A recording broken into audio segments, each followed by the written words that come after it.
to the Veterinary Financial Podcast, where we discuss financial freedom and professional success. I'm Meredith Jones, a veterinarian and financial planner for vets. Our guest today is Anna Foster. She's an emergency veterinarian and the co-founder of the Evolved Vets, which helps vets evolve their careers and lives. Anna, welcome to the show. Thank you so much, Meredith, for having me. I have been a fan of this podcast for years, and it's an honor as your friend to be here as well. Yeah, I'm so excited to have you on. So you have a Substack that is called Dr. Anna Foster Travel Vet, where you've been talking all about your 3-month sabbatical. I'd love to hear just more about that, and why did you decide to take a sabbatical? About a month ago, I started a Substack. And for those of you who don't know what Substack is, it's a blog, and it's kind of a newer, maybe like up and coming form of social media that I think people are particularly interested in because it's real. There's a little bit more connection there versus if you think of like Instagram, where you have just photos and it's a little bit more curated. When you read a blog from somebody, that is their thoughts, and you get it real, you get it raw, and it's just a little bit more relatable. And so I felt like I had some things that I wanted to share. I had some thoughts that I wanted to clarify for myself and just explore. And so I started this Substack for fun. The point of it is it's a lot of musings about a life well lived, particularly in veterinary medicine. So I'm a veterinarian. I also have for years just been this self-development junkie. And so I've been reading books, going to seminars, working with coaches, all of those things to be able to learn and kind of apply that to vet med. So backing up, when I was in vet school, I became obsessed with the question, why aren't vets happy? I saw it all around me. Anywhere that I would do an externship at, work at, and this was mostly in small animal clinics, veterinarians were not happy. And we can dive into all of those reasons later, but I became obsessed with that question, and it has got me to different places in my career where I've been able to play a role in trying to make the workplace better for veterinarians and therefore pets and also clients as well. So I took a sabbatical for a number of reasons. I'll go a little bit just high level through my history, but since I graduated, I have had hybrid roles, meaning I've worked on the business and in the business as a veterinarian. And my most recent role, I was chief of staff to the CEO and founder at Veterinary Emergency Group, VEG. That was for David Bessler. He is one of my heroes, and I still call him a close friend and mentor. And it was really the job of a lifetime. It was such a highlight being able to go from 10 hospitals to 100 hospitals, working side by side with him, and all that I learned and was able to contribute. I'm from Texas. I had moved to New York for the job. I also brought my husband with me, and we were starting to get an itch to start a family. And so we recently moved back to Texas, and I was really just kind of like, what do I do now? You know, the headquarters for VEG is in New York. I can't work there. We want to be back in Texas. So what am I going to do? And I am now a travel ER doctor for VEG. So that's my full-time job. I work 10 shifts a month, and I'm licensed in about 13 states, can go all around and work in those different states and pick up shifts. And I love that. I'm a travel junkie. And so I'm obsessed with that job. And also I started a business with one of my best friends, Bethany Weinheimer. She's another veterinarian, and we started the Evolved Vets, which I'll get into a little bit later. But the combination of starting this business, changing roles from being at headquarters full-time to now back on the floor as an ER veterinarian, it was a lot of change all at once. And I found myself desiring a pause to kind of reset and be like, okay, what do I want in this phase of my life? I went through undergrad and then vet school and then straight into jobs, and was a little bit of a workaholic, like many of us are. And I knew I needed a pause. So I started working with a coach, and we started thinking about, okay, well, what do you want? And I kind of had always had this idea of like, I wanted to take time off before I have kids to travel the world, to see things and just have a little bit of time off to kind of like enjoy everything adulthood before kids come into the picture. Also have always wanted to live in Hawaii. I've been traveling here since I was little. My parents have a place here. And so it made it really easy when me and my husband started planning that we wanted to spend some time in Hawaii, just try out a different lifestyle from here. So I started planning about a year ago, and there were many hoops that I needed to jump through to be able to do a sabbatical. So I'm happy to get into those. But a lot of it for me of why I wanted to do a sabbatical or take time off was because I wasn't lit up by my work anymore. I've always been someone who is passionate about my work. I throw, 150% of my energy into my work. And I found myself not burnt out, but just exhausted and not lit up. And so I really wanted to have a reset and figure out what are my values now and, what do I want to do moving forward? Because I do want to get back into a place where I'm really lit up and inspired by my work. Yeah, that's awesome. And so what were some of those hoops that you had to jump through to be able to take the sabbatical? There's a really great article about sabbaticals that inspired me. There's an HBR article. I don't remember the title of it, but it's something about sabbaticals, and it's linked in my Substack. There are a couple of things. So the three things I'll talk about when it comes to planning for sabbatical, there's finances, there's responsibility, and then there's perception. And so if we talk finances, because this is the Veterinary Financial Podcast, because we started planning in advance, me and my husband is also a financial planner for vets. So small world here. And he helped me to be able to plan this. We decided how long we wanted to take off and decided that 3 months was a good amount to where we would get that feeling of being able to have time and space and reflection without feeling too rushed, but also not so long that it was maybe unmanageable.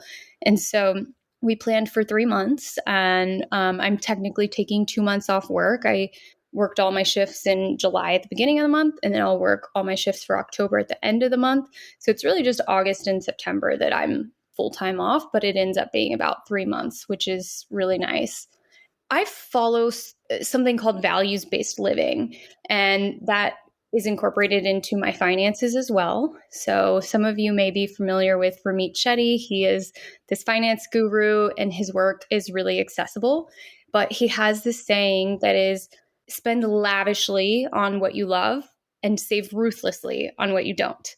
And so to be able to do a sabbatical and travel around, we made some sacrifices. So my husband and I, we moved back into our 1-bedroom condo in Houston, which has a mortgage of like less than $500 a month. It's tiny, tiny. And so our expenses are very low on that versus buying a bigger home. I also drive a 15-year-old car, so I haven't had a car payment in a very long time. And those are two expensive things, your home and your car. And then we also don't have kids right now. So we're a dual income, no kids, and we have some money to be able to spend on this because of the things that we value. And so saving money on those things and being able to budget, how much money are we going to need during this time? Also, I mentioned my parents have a place here in Hawaii, so we have a place to stay. And that helped a ton as well. But we planned for those finances, and my husband is still working during this time. He just needs a laptop to work. So he's able to continue working during this time, but he has a lot of flexibility, which is awesome. So finances, that's what we did. And then the next step is responsibility. And so you have to ask yourself, if you want to take a break from work, then you need to think about what your responsibilities are. You don't want to leave anyone high and dry or put someone in a pickle because you decided to up and take a few months off. So when I was thinking about responsibility, this sabbatical is not something I could have done in my previous role. I knew that I needed to change roles. And I knew that I couldn't commit to working as an ER doctor full-time in Houston, where I'm from, because I would leave that team in a pickle if I left for a few months.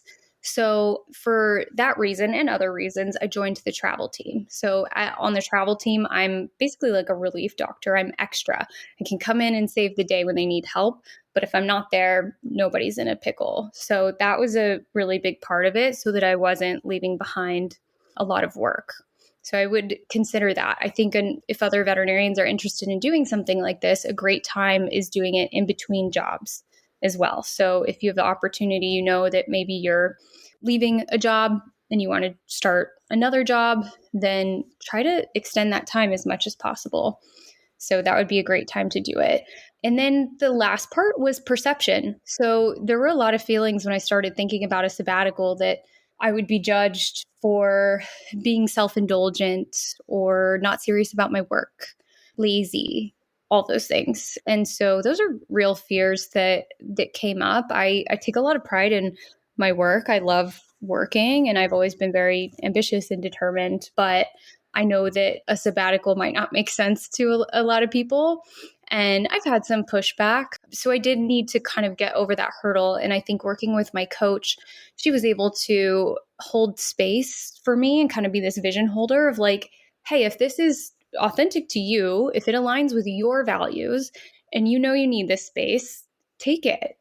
You need breaks in life, right? Like we take naps for a reason, or we have weekends for a reason. Or we have summers when we're growing up off for a reason. And if you need a break, take it. And if you're a veterinarian who is maybe in burnout, or you're starting to take some steps, like you feel like you might be headed towards burnout, then why leave the industry altogether if maybe you could take a break first and figure that out? Or if you're not happy in your work, you don't have to be burnt out. But if something's not right in your life and you could take a little bit of a break to reflect and reconnect, then by all means do that. Yeah. And I appreciate that you went through, practical ways that vets could do it, right? Because it's like, okay, you could plan this as a relief vet. So one way to do it, or it could be joining a travel team like you did with a company, or between jobs, or between roles. And some people are transitioning from kind of like you did, like one sort of role in vet med into another role, and so kind of in between that transition too. So that's really cool. And I love that you mentioned Ramit Sethi, because I also I also really appreciate what he teaches, and I talk about him when I do presentations sometimes. So that's awesome. So let's get into, because of course you talked about burnout, and there are lots of different things in vet med that I think contribute to burnout. And we've both worked as ER doctors, and there was a quote from one of your posts that really stood out to me. You said, "I suppress my emotions at work to get through the shift. Then by the end of the shift, I only want to disconnect from work. The chronicity of this happening takes a toll." And I just really identified with that, because that was me as an emergency doctor. And I'm sure it happens in other areas of vet med too, but could you speak more about that? Yeah, absolutely. And I'm glad that was relatable. So as I went back into practice full time, I was very curious. I was a little bit nervous for myself. I was most nervous going back to the medicine. It was like, oh my God, am I gonna know how to do this surgery? Like, am I gonna be able to handle when it hits the fan and there's 10 triages that walk in within 1 hour? I was pretty worried about that stuff. But I was also just curious of like, how are the doctors on the floor doing? Is this a sustainable job? And very specifically, this was to ER, because I'm going back to ER. I've just been really curious and observant as I have practiced these past few months. And I also got a therapist too when I moved back to Houston, just kind of like help with the transition. And I remember going into her office after a string of overnights. She was just kind of like asking about it. She was like, "Oh, that your job sounds pretty hard. Like it sounds like that's a lot." And I was like, yeah, it's a lot, but it's fine. And yeah, she just helped me uncover that, because I think I had a lot of euthanasias and just tough cases on a shift before that. And she was like, "Well, can you express your emotions at work?" And I was like, yeah, actually, like veg is great about, like of course you can share your emotions. Those will be, people can relate. Like we're very empathetic with each other. I work with a team of almost all women, and we're very supportive of each other. And yeah, I can cry for sure. And I have cried on shifts. But when I'm working and, I'm seeing 20, 30 cases a shift, and there's several euthanasias, or there's some of those more complex cases or ones that you try to save, but you can't. And there's a lot of really hard conversations. I want to cry a lot of times, especially the more emotionally invested I am. If I've been working with these people for a while, like I get attached to, like, I'm human. We're all human. I think all vets feel that way. But I need to bite my tongue, because if I start to cry, which I have done, then, my face is all red, like I have mascara coming down, with tears, and I have a room full of other people that are waiting on me. And it's just inconvenient, right? It's like not worth me breaking down. Like there's times I can't control it, but it's not worth me breaking down. And so I bite my tongue and I go, that's really sad. We're doing the best thing for the pet. I'm here for the people, but I've got to move on. And so you do that multiple times throughout the shift, say like 4 to 6 times a shift. That's probably like how many super sad cases there are. Then you get to the end of the shift and you're like, da da da da da, let me type in my notes, blah, blah, blah. Want to get out of here, want to go to sleep, because you just worked 12, 13, 14 hours. Then at that point, the emotion's not as fresh for me, because I've already kind of like bit my tongue, swallowed it, like it's gone.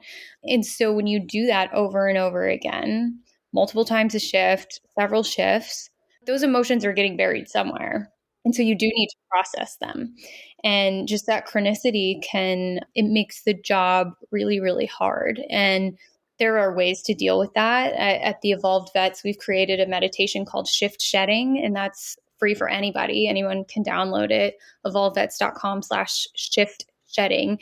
And it's meant for you to be able to put in some earphones or play it on your car radio when you're driving home. It's a 10-minute meditation, and it's all about letting go of that stuff, like letting go of the hard cases, letting go of the sad cases, maybe the surgeries where you're like, did I do enough? Like, should I have done an RNA? Should I not have? Like, I don't know. Is this pet going to survive? Did I have clear enough expectations with an owner? So it helps you just shed that and be like, you know what, you did your best. You were present. You did the best with the resources that you had. You were the best option for that person. But like, it's time to go home and like focus on other things so that you're not taking work home with you. Yeah, absolutely. And I certainly have experienced all of that, everything you just went through. And the other thing too is, I think even though, yes, it's okay to express your feelings and there's a culture that supports that to an extent, it's also it's reserved for certain times when you're sort of allowed to express that. And people don't really talk about that, right? There's a lot of like, oh, this doctor is really a trooper, and a trooper means that you pushed it all down the whole shift, and that's encouraged. And that's like, oh, she did such a great job. You've probably heard that. Oh, yeah. Yeah, for sure. Like, it's easy to, especially in ER medicine, be like I found myself doing this on many shifts. Oh, I just handled like all of those cases. It was so busy, but like I did it, or I had, all the sad stuff I pushed through, or I had like a human faint one of my last shifts, and like the EMS had to come and stuff. And you get caught up in like all of the things that you're able to handle. And a lot of those things are like very heroic things. We do really badass things, but I think we have to be careful not to get too closely identified with that, where we are maybe not as in touch with our humanness and emotions. And no matter how strong or tough you are, like, you're doing hard things every day. There's nobody who it just doesn't affect.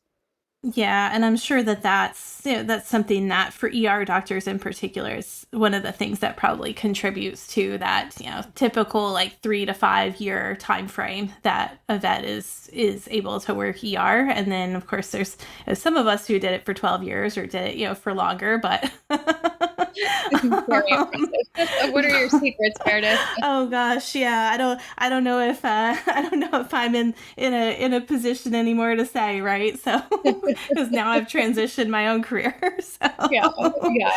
It's tough. Do it while you can. But if you're noticing that you're burnt out, or anyone who's listening, if it's not for you anymore, switch. And I will say that here in Hawaii, I'm licensed here in Hawaii too. So I worked GP, and after working ER for the last few months, or basically this entire year, I did the GP shift. It felt so luxurious to have a lunch break. Like my husband came and met me at the coffee shop next door. I was like, what do I do with this hour? Like, what? And then I was done at 5 and had time to cook dinner and eat dinner with my family. And that's something special, like I think we should celebrate more. It's important to have that time with people. And it's okay if that's something that you want as a veterinarian. You don't have to be the hero all the time. Like you can want a lunch break. Right. Yeah, absolutely. Yeah. And even on ER, I mean, I I took lunch breaks, but I actually had a technician when I was working at Veg say to me, I've never seen a doctor take a lunch break before.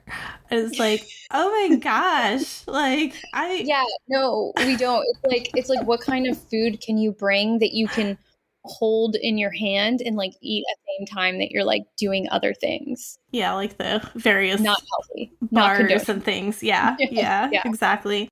So one of the things, and this was interesting, and it showed up in a few different posts, is you were talking about technology and your sort of struggle with kind of detoxing from technology. And can you talk about that and that struggle and what worked for you?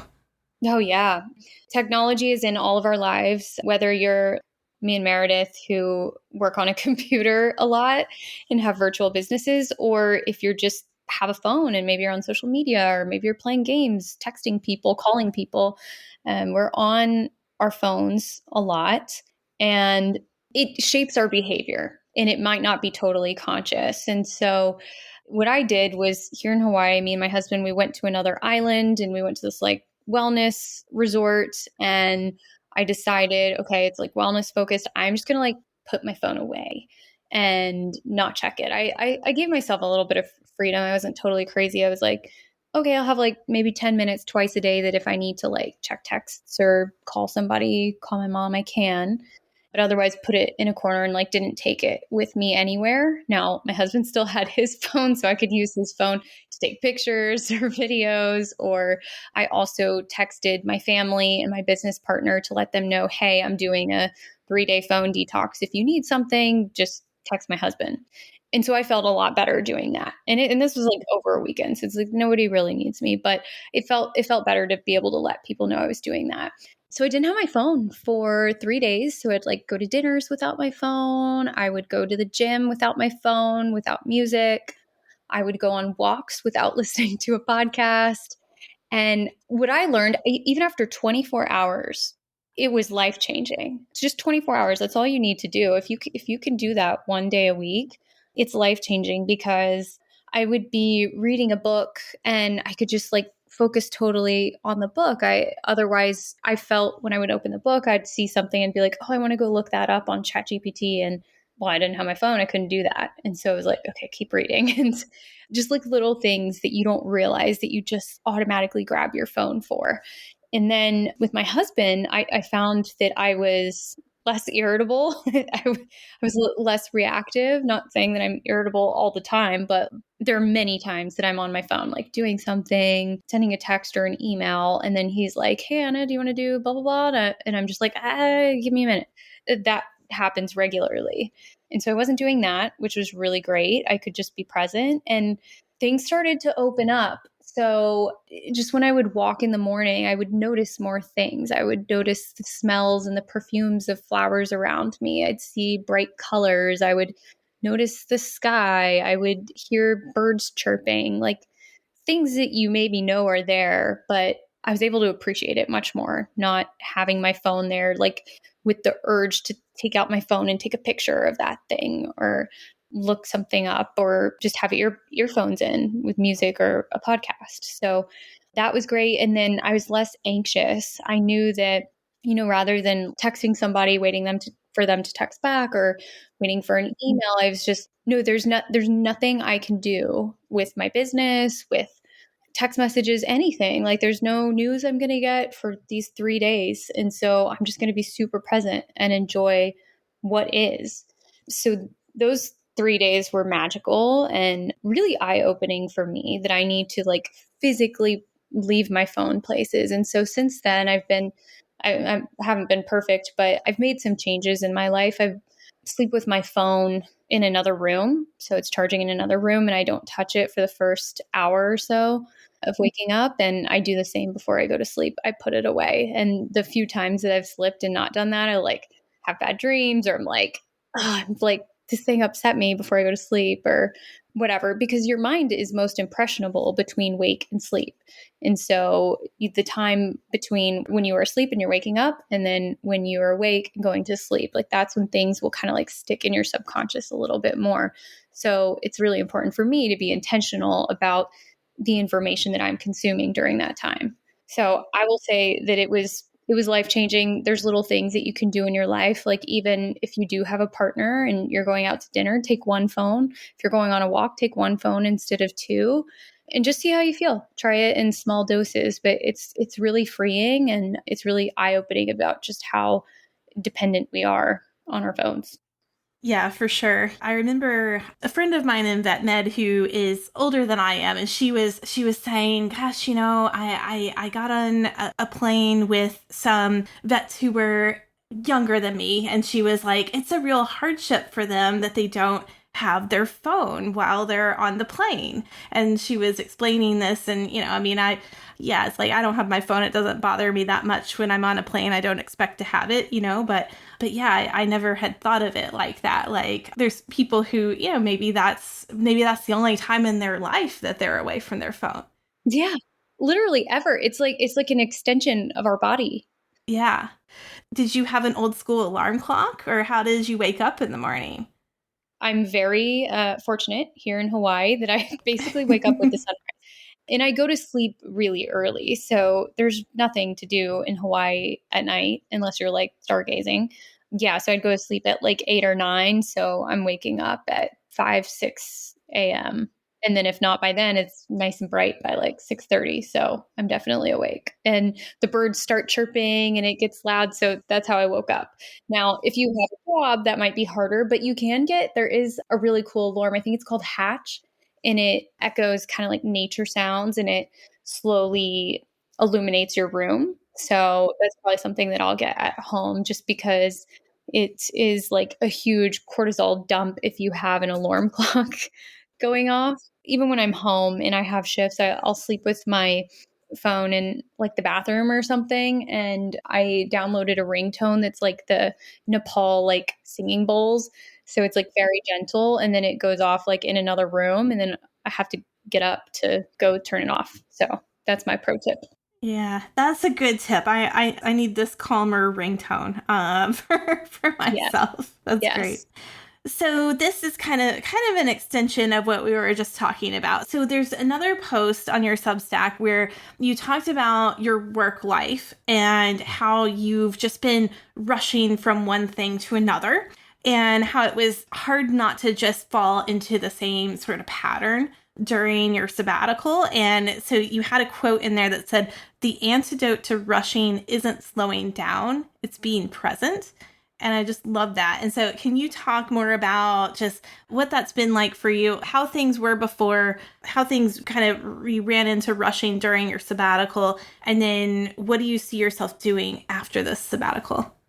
So since probably before vet school, I have always been like a multitasker and I am one of those people that fills every minute with something. So if I'm like watching TV, I'm also like maybe like on an exercise ball, like doing crunches. Or when I was in vet school studying, I would sign up for so many different externships and volunteer opportunities with horses, with exotics, with small animal, all the things.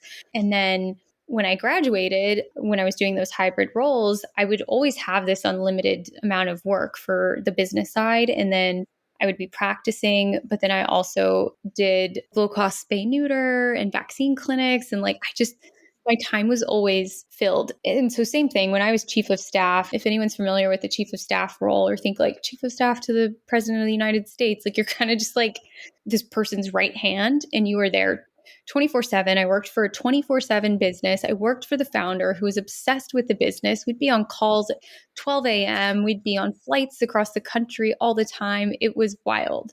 And then I was like, okay, maybe when I'm going to open my own business with Bethany, and this is going to be more of like a lifestyle business. It's going to be at our own pace. And then I'll be an ER doctor. And like when I'm off, I'm off.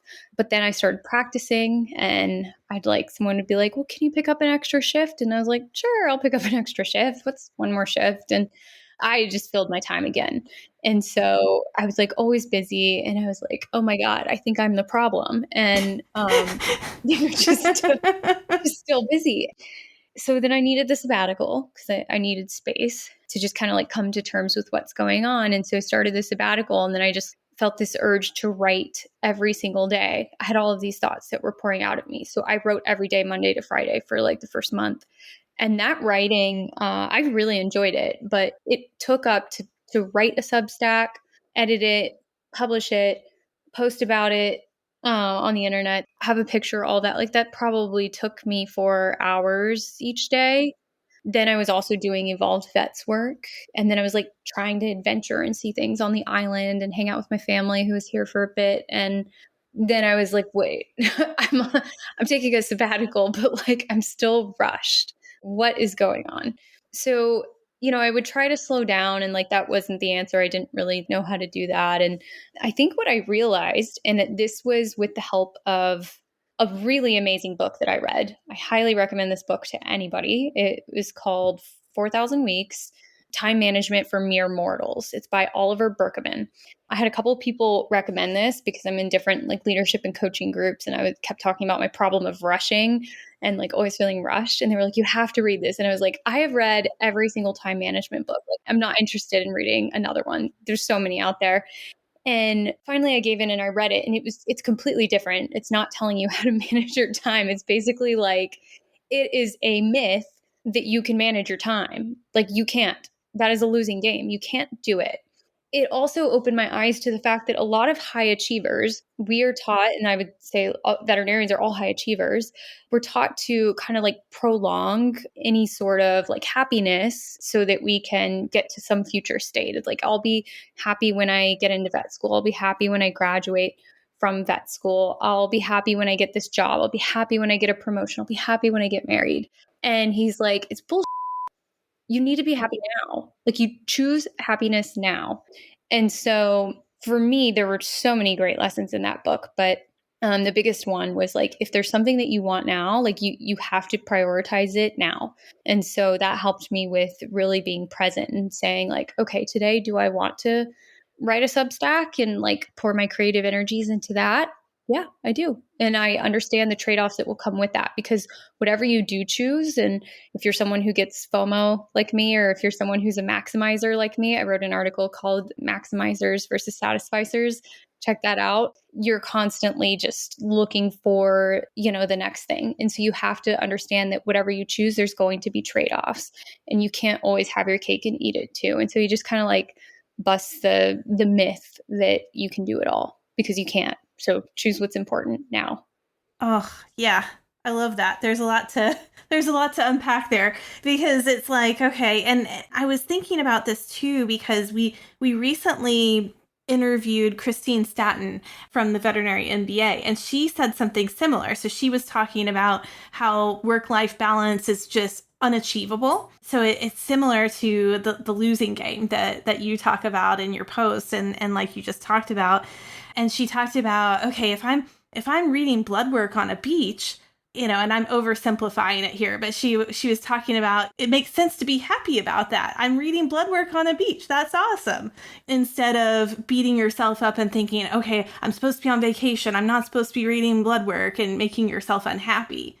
I can totally relate to that. And you might have people around you, I have, who are like, what are you doing on your sabbatical working every day? What are you doing on your vacation working? But that's where you have to get really, really clear about what you personally value.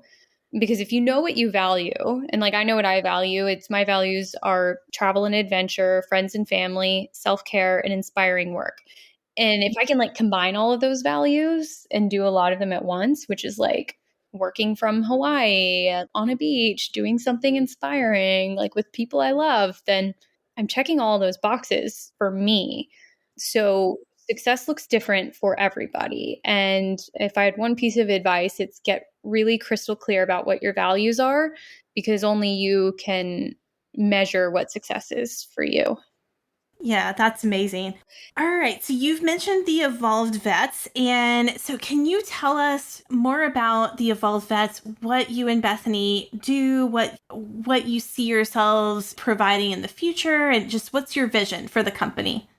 Yeah, thanks for asking. So, this is something that Bethany and I care about deeply. So, the Evolve Vets is, in essence, it's a coaching platform for veterinarians. Bethany and I have felt really strongly about specifically women in vet med and just having the resources to thrive in the career, to be able to be happy outside of work, live a life that's really authentic to you. We have hosted workshops in person. We have a membership, which we're really grateful that you're a member of, Meredith. And we have a podcast called The Evolved Vets. And so we talk about all of these topics of just things that women go through in veterinary medicine and how we can be empowered. So it's kind of, we know veterinary medicine is hard, and there's a lot of other careers that are hard too, right? Like we're not that special. Like there's hard careers everywhere. But how can we empower ourselves so that as veterinarians and as women make up most of veterinary medicine, I think we're at 70% now, then how are we empowering ourselves so that we can create this industry that we love and that we're happy with and that's going in a direction that we're really proud of. And so there are a lot of skills that Bethany and I had to learn in and out of vet school. So we both went into leadership roles and desired, like we wanted to be part of the industry and leadership since vet school. And so we kind of like did that really quickly out of school, learned a lot and failed a lot and tried things and kind of figured out what works. And then we got to this system that worked really well for us. And so we call it the Evolved Vets method. A lot of it is focused on doing inner work because your inner state reflects your outer life. And so we really believe that the transformation happens from the inside out. And in our coaching that we offer, there's two key components. One is it's values based. And so anyone who works with us for one-on-one coaching, we're going to go through a values assessment. So you'll do different inquiries and self-assessments that help you discover what are your values. And from there, we know your North Star, your compass. And we figure out, okay, well, what are those gaps in alignment? And how do we get you to be taking actions to live more within what you value? Because if you're doing that, like you're going to be more fulfilled. And so that might mean a job shift. It might mean just having better boundaries, might be taking up a hobby, might be focusing a little bit more on your life outside of vet med, might be applying for a promotion, whatever that is. And then the other part is called neuroplasticity. And so neuroplasticity is really just this belief that there's potential to change the way that your brain is patterned. That's something that's kind of a newer science, and we use it a lot in our work. And that's why we have different tools like meditations we've recorded, visualizations we've recorded, walking meditations. And these help you to really, at a more subconscious level, reprogram some of those limiting beliefs that you have. And it's completely changed my life of what I believe is possible for me. Over a year ago, I didn't think that a sabbatical was possible, for example. I didn't think I'd be able to be writing every day. I didn't think I'd have my own business. So it really unlocks something a little bit deeper. And so those are two things that make our coaching very unique. And we offer a membership, which is more self-paced, but then we also offer one-on-one coaching. And so that's what we're doing now. I don't know where it will go, but what I can say is that we have a lot of veterinarians reach out to us that they're just so glad that we're opening the door to some of these topics. And a lot of people follow along on the podcast. So anyone can listen for free at the Evolve Vets podcast. If you want to hire a coach, then we have a business. You can hire me as your coach and think of it as life coaching for veterinarians. Everything's on the table when you think of life coaching. And I've had a few life coaches before. It's really that, how do we get your life to be in alignment with your values, whatever that means, whether you're a leader, you're an associate, whatever phase you're at, but you're looking to have a little bit more fulfillment in your life. And I've also written some Substacks on a coach versus a mentor. Mentorship is huge in veterinary medicine. I remember when I was graduating vet school, there were all these surveys done, and mentorship was the number one thing that people wanted out of a job. And I'd argue that mentorship is great, but there's often not accountability in mentorship. And so when you have a coach or you have a program, something like that, at least I personally need accountability. There's a lot in my life that I might not have done if I didn't have somebody holding me accountable, or I wasn't paying money to a coach, or I wasn't investing time in a program. The accountability piece matters. And so you can learn more about coaching versus programs versus therapy, and if you're interested in one of my Substacks. Yeah, and I agree. Yeah, accountability is super important, and that's for, I mean, a lot of us need that to make sure we're keeping up on our workouts, and and it comes into play with financial planning as well. I mean, a lot of absolutely, a lot of my clients, accountability is a big piece of why they're working with me, and so it's cool to see that overlap. And you guys, truly, have a ton of amazing resources within the membership, and then the podcast is fantastic as well, and so people should definitely check you guys out. So we know you've got the podcast, we know you've got Evolved Vets. If someone wants to get in touch with you directly, what is the best way to get in touch with you? Yeah, the best way. So you can find me on Instagram at Dr. Anna Foster, one word, Dr. Anna Foster, DrAnnaFoster. That would be the best way to reach out to me directly. Just send me a message, and happy to answer there. And then if you're interested in the Evolve Vets, it's just at Evolve Vets or evolvevets.com if you're interested in coaching. But I am happy to talk to anybody about sabbaticals, about coaching, about business in vet med, the industry, women in vet med, whatever you want to talk about. Those things light me up so much. And I love connecting with other people who care about these things too. Well, this has been awesome. And so, of course, you have given some amazing advice throughout this conversation, but our last question is always the same. What is your best advice for our listeners? I'm going to have to go with something related to values. So since this is a finance podcast, but also, just about life and vet med in general, my advice is get crystal clear on your values, because everything else comes from that. Like what you spend money on, the job that you take, the partner that you marry, your hobbies, all of that comes from your values. And it might seem like, oh, let me just go to a list and circle my values, and that's what it is. But it's really not that easy. It's taken me years to get clear on my values. It's a lot of deep inner work. And so I'd say get crystal clear about what is authentic for you, not what you aspire to be, not what you think you should be or what you should love. It's know what's authentic to you. And that could be affluence, right? You could want to make a lot of money, and that's okay. There's nothing wrong with that. You could love design and beauty and want a beautiful home or care about the way that you dress, things like that. There's nothing wrong with that. And so get really clear about what it is for you.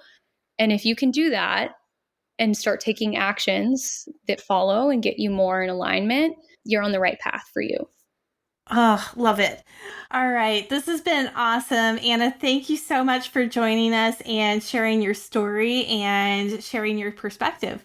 Thank you so much for having me. I'm so grateful.